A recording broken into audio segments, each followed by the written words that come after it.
നമസ്കാരം പ്രിയപ്പെട്ടവരെ, ഇന്ന് നമ്മൾ ചർച്ച ചെയ്യുന്നത് രാഹു കേതു മാറ്റത്തെക്കുറിച്ചാണ്.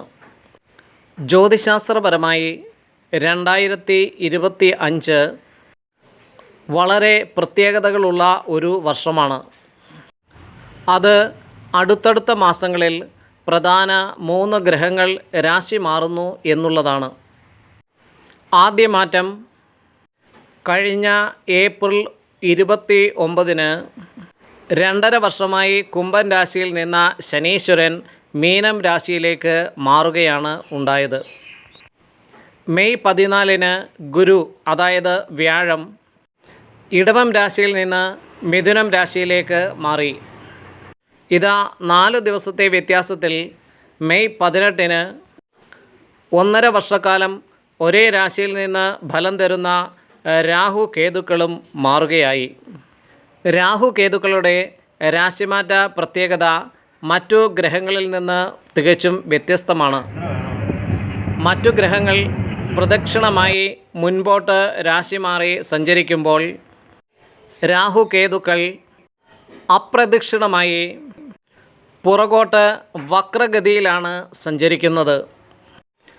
മീനം രാശിയിൽ നിന്ന് കുംഭം രാശിയിലേക്ക് രാഹുവും, കേതു കന്നി രാശിയിൽ നിന്നും ചിങ്ങം രാശിയിലേക്കാണ് സഞ്ചാരം. രാഹു കേതുക്കൾ ചന്ദ്രനെയും ചൊവ്വയെയും ശുക്രനെയും ഒക്കെ കാണുന്ന പോലെ പ്രത്യക്ഷത്തിലുള്ള ഗ്രഹങ്ങൾ അല്ല. അവയെ ഷാഡോ പ്ലാനറ്റ്സ്, ഛായാഗ്രഹങ്ങൾ, നിഴൽ ഗ്രഹങ്ങൾ എന്ന് അറിയപ്പെടുന്നു. സൂര്യചന്ദ്രന്മാരുടെ മുകളിലെയും താഴെയുമുള്ള 2 കട്ടിങ്ങുകളാണ് യഥാർത്ഥത്തിൽ രാഹു കേതുക്കൾ. പ്രസിദ്ധമായ പാലാഴി മദനത്തിലെ അമൃത് സേവിച്ച കഥ നിങ്ങൾക്ക് അറിയാമല്ലോ.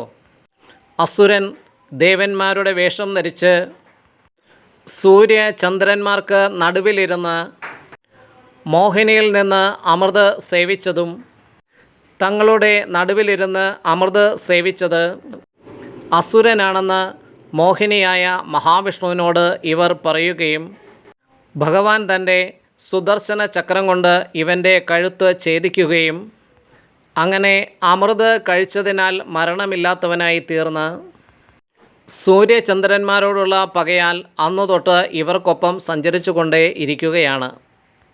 രാഹു കേതുക്കൾ ഇവരെ വിഴുങ്ങുന്ന സങ്കല്പത്തിലാണ് സൂര്യഗ്രഹണവും ചന്ദ്രഗ്രഹണവും നടക്കുന്നത്.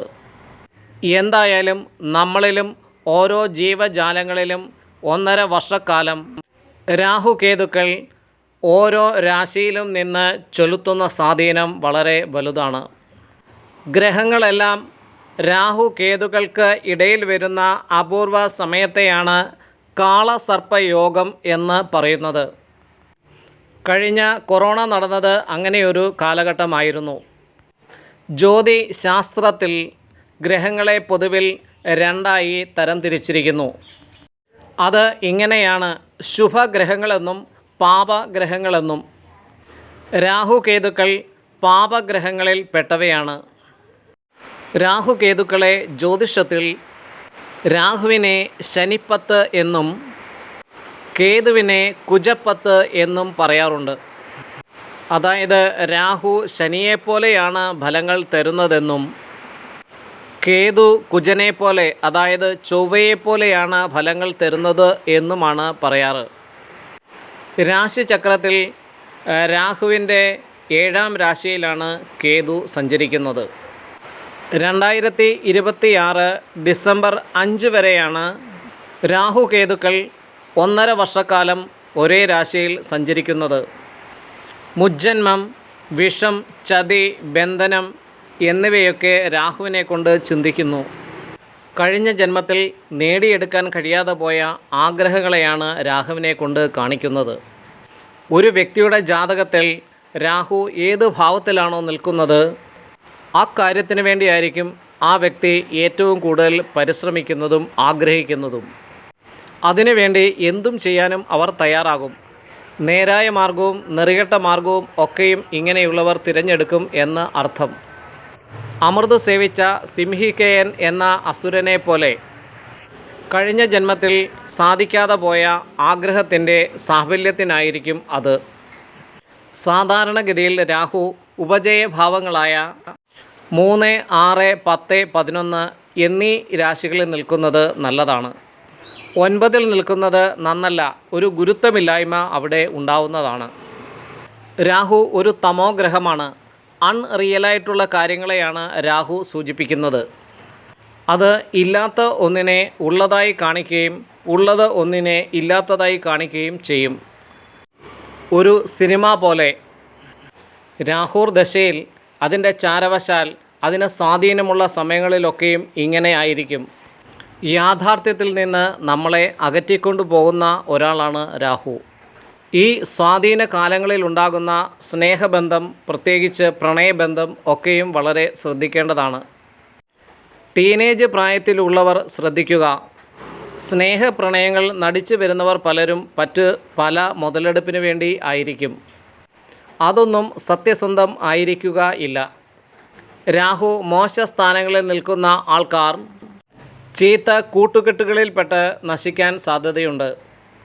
ഇവർ മയക്കുമരുന്ന്, മദ്യപാനം എന്നിവയിലേക്ക് പോകാൻ സാധ്യത ഉണ്ട്. രാഹു കാപട്യത്തിൻ്റെ ഗ്രഹമാണ്. ഒന്നിനെപ്പോലെ തോന്നിക്കുന്ന മറ്റൊന്ന് രാഹുവാണ്. നമ്മൾ ഡ്യൂപ്ലിക്കേറ്റ് എന്ന് പറയുന്നത് പോലെ സിനിമ, ഇലക്ട്രോണിക് സാധനങ്ങൾ ഒക്കെ രാഹുവിനെ കൊണ്ട് സൂചിപ്പിക്കുന്നു. മൊബൈൽ, കമ്പ്യൂട്ടർ എന്നിവയുടെ അമിത ഉപയോഗം രാഹു നമ്മൾക്ക് കൊണ്ടുതരുന്നു. യൂട്യൂബ്, ഫേസ്ബുക്ക്, ഇൻസ്റ്റഗ്രാം എന്നിവയിലൊക്കെ വീഡിയോകൾ, റീൽസ് ഒക്കെ ചെയ്യുന്ന കണ്ടൻറ് മേക്കർമാർ അവരുടെ ജാതകത്തിൽ രാഹു പ്രബല ഭാവങ്ങളിൽ നിൽക്കുന്നവർ ആയിരിക്കും. 7-ാം ഭാവത്തിൽ രാഹു നിൽക്കുന്നവർക്ക് വികാര വിചാരങ്ങൾ കൂടുതൽ ആയിരിക്കും. രാഹു ഒരു എക്സ്ട്രാ എനർജിയാണ്. അതിനെ കണ്ടെത്തി വേണ്ട രീതിയിൽ ഉപയോഗിച്ചാൽ നമ്മുടെ ജീവിതം വളരെ ഉയരങ്ങളിൽ എത്തപ്പെടും തീർച്ചയാണ്. രാഹുവിനെ ശരിക്കും അറിയാൻ വളരെ പാടാണ്. നല്ല ഉപാസനയും യോഗബലവുമുള്ള ഒരു ജ്യോതിഷിക്ക് മാത്രമേ അതിനെ തിരിച്ചറിയാൻ സാധിക്കുകയുള്ളൂ. അങ്ങനെ അറിഞ്ഞ് രാഹുവിനെ വരുതിക്ക് കൊണ്ടുവന്നാൽ അത് എല്ലാ ഫലങ്ങളും നൽകുന്നതായിരിക്കും.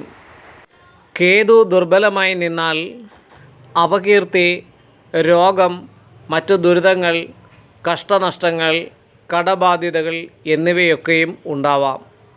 അഗ്നിബാധ, മുറിവുണ്ടാകുക, ശസ്ത്രക്രിയയ്ക്ക് വിധേയമാകുക എന്നിവയൊക്കെയും കേതുവിൻ്റെ ഫലങ്ങളിൽ പെടുന്നു. തെച്ചി, ചെമ്പരത്തി, നീല ശംഖുപുഷ്പം എന്നിവ കൊണ്ട് അർച്ചന നടത്തുന്നത് കേതുർ ദോഷത്തിന് ഒരു പരിഹാരമാണ്. കേതു എന്ന് വെച്ചാലേ തടസ്സമാണ്. ആ തടസ്സങ്ങൾ മാറാൻ വിഘ്നേശ്വരന് ഗണപതി ഹോമം നടത്തുന്നതും ഉത്തമം തന്നെ.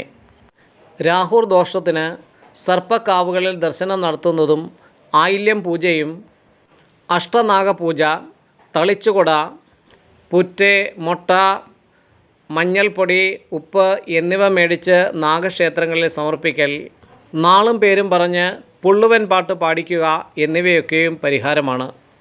രാഹു കേതു ദോഷങ്ങൾക്ക് പൊതുവിലുള്ള പരിഹാരമാണ് അമാവാസി ദിവസം കാലഭൈരവ ക്ഷേത്രത്തിൽ ഭജനമിരിക്കുന്നതും അവിടെ രാവിലെ മുതലുള്ള ഗണപതി ഹോമം, മൃത്യുഞ്ജയ ഹോമം, തിലഹവനം, സായുജ്യ പൂജ, പിതൃപൂജ, ഭദ്രകാളി പൂജ, കരിക്ക്, പാല്, നെയ്യ്, തൈര് എന്നീ ദ്രവ്യങ്ങൾ കൊണ്ടുള്ള അഭിഷേകം ദർശിക്കുക.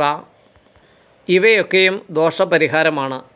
നവഗ്രഹ പൂജയും ഉത്തമം തന്നെ. സാധാരണയുള്ള ശിവക്ഷേത്രങ്ങളിൽ ധാര, പുറംവിളക്കിലെണ്ണ, കൂവളത്തിൻ മാല എന്നിവയും ഉത്തമമാണ്. നവഗ്രഹ പൂജയിൽ രാഹു കേതുക്കളെ പ്രത്യേകം പൂജിക്കുന്നതും ശ്രേഷ്ഠമാണ്. കുടുംബ പരദേവതയെ ഉപാസിക്കുന്നത് വഴിയും പരിഹാരമുണ്ടാവുന്നതാണ്. ദുർഗാപൂജ, സുബ്രഹ്മണ്യ പൂജ ഇവയും പരിഹാരമായി കരുതുന്നു. ശിവ സഹസ്രനാമവും ലളിതാ സഹസ്രനാമവും പാരായണം ചെയ്യുന്നതും ഉത്തമം തന്നെ. രാഹു കേതുക്കളുടെ അഷ്ടോത്തരം പാരായണം ചെയ്യുന്നതും പരിഹാരമായി കരുതപ്പെടുന്നു. എന്നാൽ ശരി പ്രിയപ്പെട്ടവരെ, നല്ലൊരു ദിവസം ആശംസിച്ചുകൊണ്ട് ലോകാ സമസ്ത സുഖിനോ ഭവന്തു. ഓം ശാന്തി ശാന്തി ശാന്തി. ഓം സദ്ഗുരുഭ്യോ നമഃ. ഹരി ഓം ഹരി ഓം. ജയ് സീതാറാം, ജയ് സീതാറാം.